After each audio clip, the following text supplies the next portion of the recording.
దుర్గగుడిలో జరిగినటువంటి over action మీదన కఠిన చర్యలు తీసుకుంటామని స్వయంగా మంత్రి దా ఏదైతే ఆనం రామనారాయణ రెడ్డి ప్రకటించారు, దేవాదాయ శాఖ మంత్రి. ఈ నెల 7వ తారీఖున దుర్గమల్లేశ్వర స్వామి దేవాలయంలో దుర్గమ్మ తల్లి మూల విరాట్ని ఒక వ్యక్తి వీడియోగ్రఫీ చేసినట్టు సోషల్ మీడియాలో షేర్ చేసినట్టు మీడియా ఛానల్లో ప్రసారం చేయడం జరిగింది.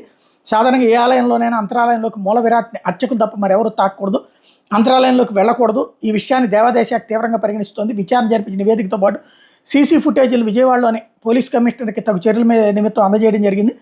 పోలీసుల విషయంలో విచారణ చేస్తున్నారు. అందుకు బాధ్యుడైన వ్యక్తిని కూడా గుర్తించాం. మీడియాలో చెప్పినట్టుగా వీడియోగ్రఫీ తీసిన వ్యక్తి మహిళ కాదు, పురుషుడే అని నిర్ధారించడం జరిగింది.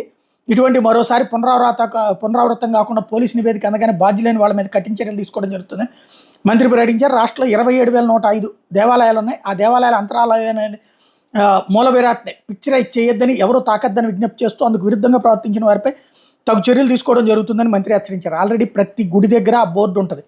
అయినా కూడా తీశారంటే ఇక్కడ కావాల్సినటువంటిది ఏంటంటే ఎవడైతే తీశాడు వాడి మీద కఠిన చర్యలతో పాటుగా అక్కడ ఉన్నటువంటి వాళ్ళు ఏం చేస్తున్నారు ఉద్యోగం ఆ టైంలో, అర్చకుల దగ్గర నుంచి సూపరింటెండెంట్ దగ్గర నుంచి వాళ్ళందరికీ తెలియకుండా తీయడం సాధ్యమవుతుందా? ఏ హిడెన్ ఆపరేషన్ అయితే కనుక జేబులో పెట్టుకుని వచ్చారు తీశారు అనుకోవచ్చు. కానీ డీటెయిల్డ్గా కనిపించిందంటే ఖచ్చితంగా అందరు ఎదురుగుండా జరిగినట్టే. అది ఎవరో తెలిసినే ఉంటుంది. ఖచ్చితంగా ఈవోతో సహా అందరూ అందులో బాధ్యులు అవుతారు. ఈవోకి తెలియకపోతే తెలిసిన తర్వాత నేను యాక్షన్ తీసుకో, లేదా ఈవోకి చెప్పలేదంటే అక్కడ ఉన్నటువంటి సూపరింటెండెంట్ నుంచి వీళ్ళందరూ బాధ్యులు అవుతారు. కఠినంగా వ్యవహరించాల్సి ఉంది.